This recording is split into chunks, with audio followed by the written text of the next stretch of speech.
अगर आप कुछ लोगों के पकड़े जाने को थोड़ा सा बारीक बीनी से देखें तो आपको नजर आएगा कि जब वो पकड़े गए तो उनके ऊपर वो सख्ती नहीं थी, वो उस तरीके से गायब नहीं किए गए, उनकी फैमिलीज तक उनका एक्सेस था, वो अदालतों तक भी पहुंचे, दूसरों को तो अदालतों तक भी नहीं पहुंचने दिया जा रहा था। और फिर आपने ये भी देखा कि उनके हक में और उनके मुखालिफ फैसले भी हुए, उनको बाहर भी आने दिया गया।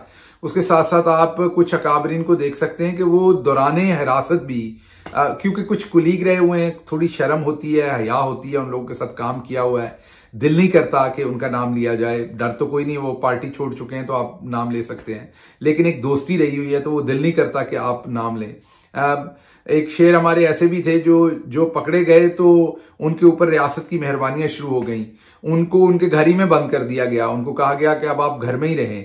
और उसके अलावा वो जब घर में बंद थे, जेल में थे, तो वो ट्विटर भी यूज कर रहे थे, वो मैसेजेस भी कर रहे थे। और दूसरी तरफ बहुत सारे लोग ऐसे थे जिन्हें ना पानी मिल रहा था, ना जिनके ऊपर मुश्किलात थी, वो भी जेलों में थे। और इसी सारी रजीम के अंदर एक ऐसे दोस्त भी थे जो जरा थोड़ी आसानी में थे।